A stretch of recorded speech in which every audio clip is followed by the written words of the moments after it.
Bonjour à toutes et à tous, ici Revo et bienvenue aujourd'hui pour cette première vidéo d'information concernant Call of Duty Ghost. Alors aujourd'hui les amis, je vais vous livrer la première liste officielle des armes qui sont donc confirmées et qui seront donc présentes dans Call of Duty Ghost. À savoir quand même quelques nouveautés et quelques retrouvailles. Voilà.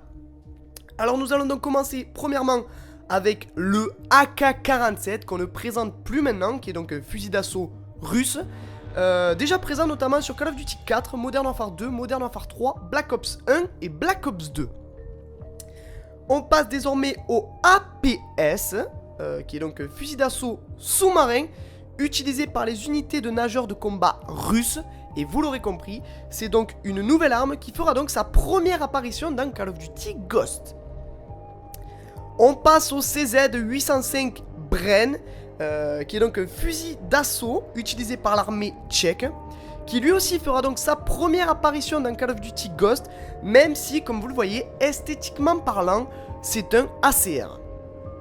Et on passe désormais à la FAL DSW ou au FAL SA58 OSW, qui est donc un fusil d'assaut à coup par coup, que vous connaissez déjà certainement, car il est connu notamment pour être une bonne arme. Sur Black Ops 1, Black Ops 2, Modern Warfare 2 et Modern Warfare 3, vous pourrez déjà vous en servir. Voilà.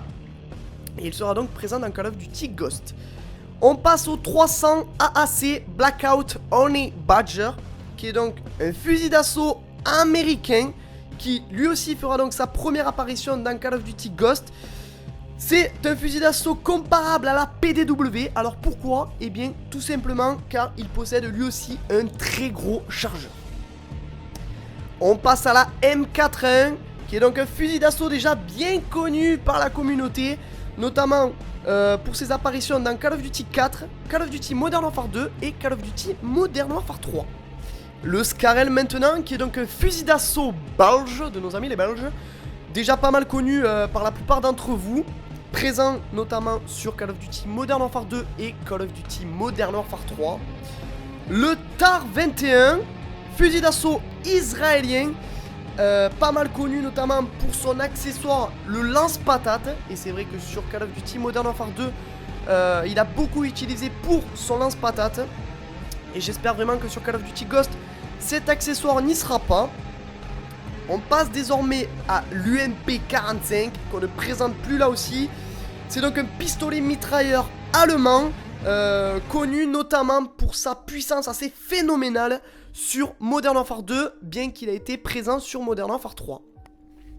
Et enfin, on va terminer avec le Chris Vector, à ne pas confondre avec le Vector. C'est donc un pistolet mitrailleur, une SMG américaine, et c'est donc une version soft du Vector que vous connaissez déjà en tant que fusil d'assaut. Voilà, nous terminons ainsi cette première liste des armes confirmées pour Call of Duty Ghost. J'espère que cette vidéo vous aura plu, que ma recherche a été bonne et que mon commentaire a été bon. N'oubliez pas de liker, commenter et partager, c'est très important. Pourquoi pas tenter les 1000 likes, ça me ferait super plaisir. Et on se donne donc rendez-vous très prochainement pour une nouvelle vidéo. Allez, salut tout le monde.